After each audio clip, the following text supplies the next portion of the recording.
കമൽനാഥിന് രാജ്യസഭാ seat നൽകാതെ ഒഴിവാക്കി കോൺഗ്രസ്. മധ്യപ്രദേശിൽ അശോക് സിംഗ് സ്ഥാനാർത്ഥി അജയ് രേണുക ചൌധരിക്കും സീറ്റ് ലഭിച്ചു. സിബി ജോസഫ് ചേരുകയാണ്. സിബി, നിലവിലെ സാഹചര്യത്തിൽ നിർണായകമായ ഒരു നീക്കമാണ് കോൺഗ്രസിന്റെ ഭാഗത്തുനിന്ന് ഉണ്ടാകുന്നത്. പാർട്ടി വൃത്തങ്ങൾ നൽകുന്ന പ്രതികരണം, സൂചനകൾ എന്തൊക്കെയാണ്?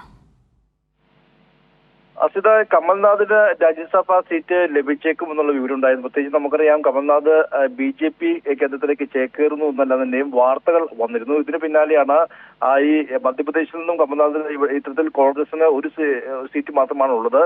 ഈ അംഗബലം അനുസരിച്ച് ആ ഒരു സീറ്റ് കമൽനാഥിന് ലഭിക്കാൻ വേണ്ടിയായിരുന്നു സംസ്ഥാന നേതൃത്വം. കമൽനാഥ് തന്നെയാണ് അവിടെ PCC അധ്യക്ഷനും. സംസ്ഥാന നേതൃത്വം നൽകിയ പേര് കമൽനാഥിന്റെ ആയിരുന്നു. പക്ഷെ ആ ഒരു പേര് വെട്ടിക്കൊണ്ട് ഇപ്പോൾ മധ്യപ്രദേശിൽ നിന്നും അശോക് സിംഗിനെയാണ് ഇപ്പോൾ MP ആയിട്ട് അല്ലെങ്കിൽ രാജ്യസഭയിലേക്ക് മത്സരിപ്പിക്കാൻ വേണ്ടി കോൺഗ്രസ് തീരുമാനിച്ചിരിക്കുന്നത്. കോൺഗ്രസിന് 56 സീറ്റുകളിലേക്കാണ് ഈ രാജ്യസഭാ തെരഞ്ഞെടുപ്പ് നടക്കുന്നത്. ഇതിൽ 10 സീറ്റുകൾ മാത്രമേ വിവിധ സംസ്ഥാനങ്ങളിൽ കോൺഗ്രസിന് ഇത്തരത്തിൽ വിജയിപ്പിക്കാൻ കഴിയൂ അംഗബലം അനുസരിച്ച്.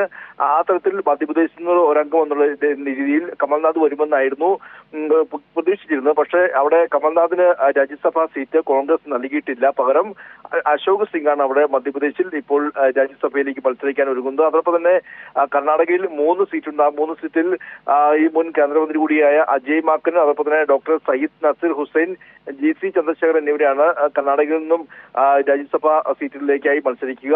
അതുകൂടാതെ തെലങ്കാനയിൽ 2 സീറ്റുള്ളിടത്ത് തെലങ്കാനയിൽ രേണുക ചൌധരിക്കും അനിൽകുമാർ യാദവിനും ഇത്തരത്തിൽ സീറ്റ് നൽകിയിട്ടുണ്ട്.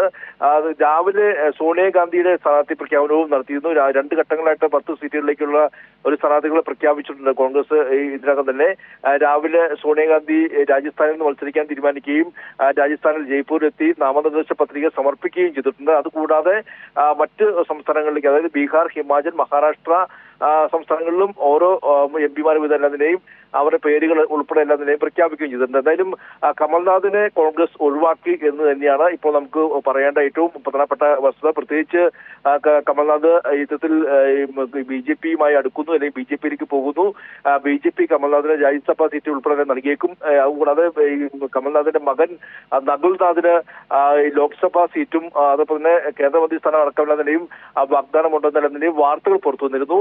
ഇതിനിടയിലാണ് ഈ കമൽനാഥിനെ പൂർണ്ണമായും ഒഴിവാക്കിക്കൊണ്ട് രാജ്യസഭാ സീറ്റ് നൽകാതെ മറ്റൊരു ആൾ, അതായത് അശോക് സിംഗിന് ഇപ്പോൾ മധ്യപ്രദേശിൽ നിന്നും രാജ്യസഭാ സീറ്റ് നൽകിയിരിക്കുന്നത്. സ്വാഭാവികമായും ഇനി കമൽനാഥിന്റെ രാഷ്ട്രീയ നീക്കങ്ങൾ കൂടി ഏറ്റവും ശ്രദ്ധേയമാണ്. പ്രത്യേകിച്ച് മധ്യപ്രദേശിലെ ഒരു കോൺഗ്രസിന്റെ PCC അധ്യക്ഷനായിരുന്നു ആണ്. മാത്രമല്ല മുൻ മുഖ്യമന്ത്രി കൂടിയാണ് കമൽനാഥ്. നമുക്കറിയാം, ഇപ്പോൾ മഹാരാഷ്ട്രയിൽ അശോക് ചവാൻ അടക്കം എല്ലാത്തിനെയും കോൺഗ്രസ് വിട്ടു പോകുന്ന സാഹചര്യമുണ്ട്. ഇന്നിപ്പോൾ ഏറ്റവും കൂടുതലായി ഇന്നും ഈ യുദ്ധത്തിൽ ഏറ്റവും കൂടുതലായി മുൻ പ്രധാനമന്ത്രിയായ ലാൽ ബഹദൂർ ശാസ്ത്രിയുടെ കൊച്ചുമകൻ വിഭാകർ ശാസ്ത്രി ഇന്ന് കോൺഗ്രസ് വിട്ട് BJP-യിൽ ചേർന്നിരിക്കുന്നു. അതുകൂടാതെ ഇപ്പോൾ ഈ കഴിഞ്ഞ ദിവസങ്ങളിൽ കോൺഗ്രസ് വിട്ടുപോയവരെല്ലാത്തിനെയും BJP കാര്യമായി പരിഗണിക്കുന്ന ഒരു പശ്ചാത്തലം കൂടിയുണ്ട്. പ്രത്യേകിച്ച് മഹാരാഷ്ട്രയിലെ മുൻ മുഖ്യമന്ത്രിയായ അശോക് ചവാന് രാജ്യസഭാ സീറ്റ് BJP നൽകിയിട്ടുണ്ട്. അതുകൂടാതെ കോൺഗ്രസ് നേതാവായിരുന്ന മിലിന്ദ് ദേവറയും മഹാരാഷ്ട്രയിലെ മുൻ കേന്ദ്രമന്ത്രി കൂടിയായിരുന്നു. അദ്ദേഹത്തിന് ശിവസേന ഷിൻഡെ വിഭാഗത്തിലേക്കാണ് ചേക്കേറിയത്. ഷിൻഡെ വിഭാഗം ഇപ്പോൾ ഈ MP സ്ഥാനം രാജ്യസഭാ സീറ്റ് നൽകിയിട്ടുണ്ട്. എന്തായാലും കമൽനാഥിന് കോൺഗ്രസ് സീറ്റ് നൽകുന്നില്ല. രാജ്യസഭാ സീറ്റ് നൽകി പിടിച്ചു നിർത്താനുള്ള ശ്രമം കോൺഗ്രസ് നടത്തുന്നില്ല എന്നുള്ളതാണ് ഏറ്റവും ശ്രദ്ധേയം. വിവരങ്ങൾ നൽകിയത് സിബി ജോസഫ്.